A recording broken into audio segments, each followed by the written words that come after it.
Yo, listen up. We will not live in a two-dimensional world. We won't go in one direction or zig where we can zag. We will walk through walls. We will take a look around us. We will not be confined. We believe in the path of least limits. We won't be told how to view the world. We will experience true freedom. Okay, let's hold it right there. Are we being sold a video game, or are we being flattered and motivated to tap into our deepest philosophical thoughts?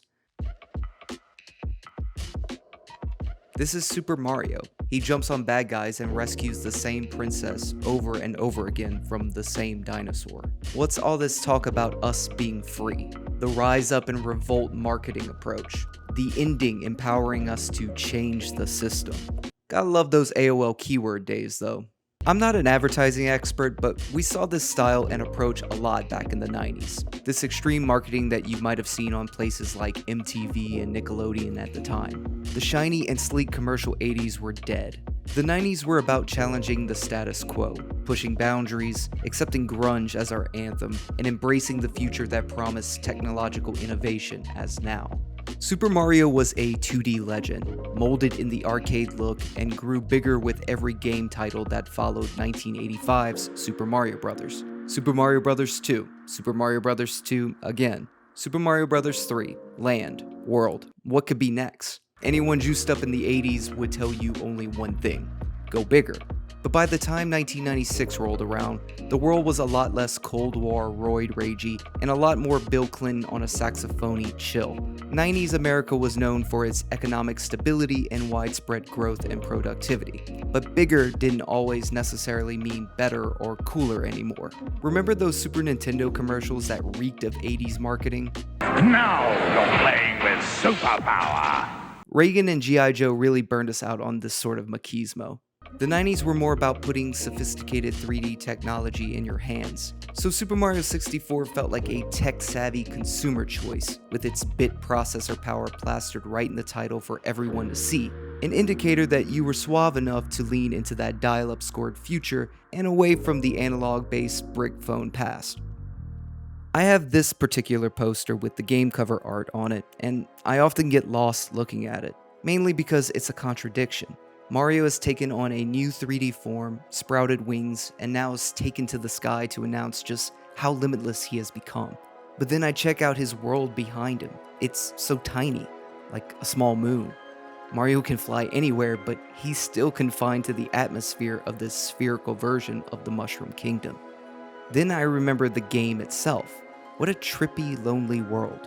There's this opening with Mario's head just gazing around as you poke and prod at this helpless, appendageless dude, followed by the game file screen with this music and really most of the music, man. Just put me by the warm light of a 1998 blue translucent iMac with a blanket and I'm good for a couple of days.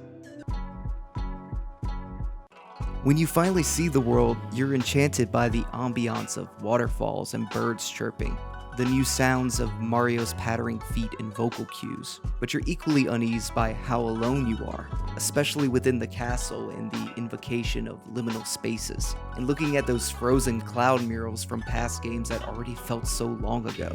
The background of levels are blurred walls painted with locations on the horizon that make you feel fenced in, but also indicate that something is eerily in the distance, even if it is only just wallpaper. Depth of field as you moved around added more to this sense of quote-unquote freedom.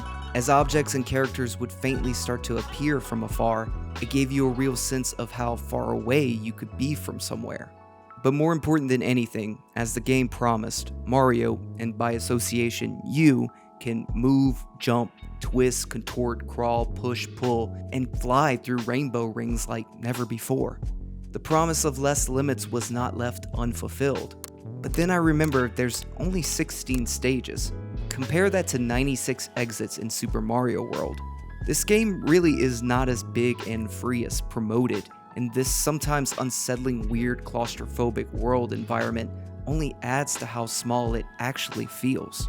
I know what you're thinking. What's this dude that mainly analyzes anime even getting at with this? Come on, we know the trade-off here. You can do so much more with Mario alone that makes up for the lack of everything else. And you're right, I won't argue that, but my real question is what creates this perception that this tiny little world and what Mario could do is freedom? Let's look back on technology. The internet at the time was in its infancy. We'd all heard about it at the time, but it was still inaccessible for most of us as it slowly made news through the grapevine. But there was this awareness and excitement about it, even if we didn't know quite what it was. I remember the first time I got Windows 95 and Brian Eno's jingle filled my crappy computer speakers at startup.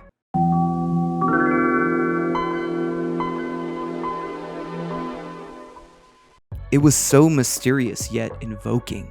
I didn't understand the real point of having OS technology other than playing Chip's Challenge while listening to my Mariah Carey CD on the same system, but you couldn't deny the excitement in the air about having bold new technology in your hands for the first time. It was infectious. I'll call Super Mario 64 what I really believe it to be: a simulated playground for everything that was yet to come and not yet understood, but eventually was achieved. Do you remember the Kung Fu training scene in The Matrix? Also a product that was very tonally 1990s. How this showed Neo only the load-up lobby to give him a taste of what The Matrix was really capable of? The film is such a 90s think tank vehicle that explores our speculative relationship with technology. It was meant to make you consider what is real and what isn't, with Neo discovering his limitless potential to overcome the obstacles of a simulated world that he could learn to bend to his will, leaving the choice of freedom with the user and not the system. Going back to this commercial, that's also how Super Mario 64's message about freedom was similarly marketed. But instead of fulfilling every promise The Matrix fulfilled, with Neo also taking flight at the end of that film, Super Mario 64 is more like that Kung Fu training scene because it was just a preview, laying the groundwork for everything to come. Any game developer from that point forward will tell you they took something from this game as a base foundation, but you saw it evolve with the Mario games that followed, with Sunshine and Galaxy. Games that delivered properly finished worlds following proper narratives. Look at Mario's tiny little moon Mushroom Kingdom now. This is like infinite levels in the Galaxy series. And what's the narrative of Super Mario 64 again? Gotta get cake? And this is not to knock Super Mario 64 in any way. Getting only cake is really a celebration, because the game is about creating a place to let us take our incredible first steps.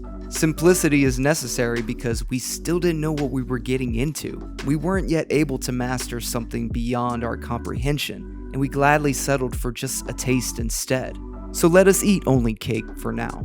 Super Mario 64's production was scraping to the last second to meet release, and it certainly feels like a world not quite finished, broken in certain angles, surrounded by areas of black void, with platforms suspended or maybe you could perceive as being abandoned in empty computer development space. And just what the hell are these black spheres casting fire?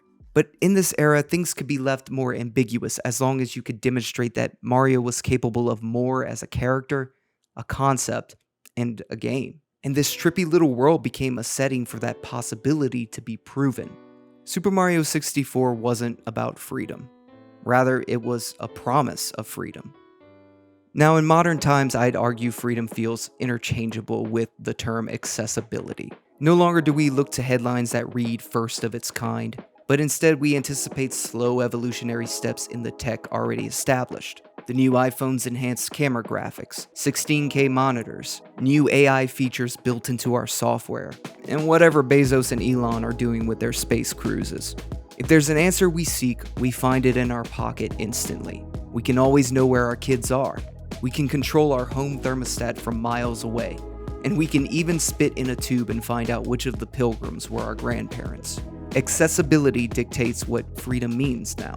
I can't lie, I'm very nostalgic for simpler times like these. I'm not saying I wish I could go back, because in the first instance I'd get a flat tire and I'd have to walk 5 miles away to get to a payphone, would immediately make me long for the convenience of now. But Super Mario 64 came out in a time where freedom was a certain kind of romantic. And not in the America all our dads are obsessed with World War II like Tony Soprano. Instead, it was a time where we could still dream about what was still in front of us. And Super Mario 64 was one of the many mainstream achievements of those promises. How free are you in Super Mario 64? Surely less than what you were sold on, but better prepared for the possibility than you ever realized.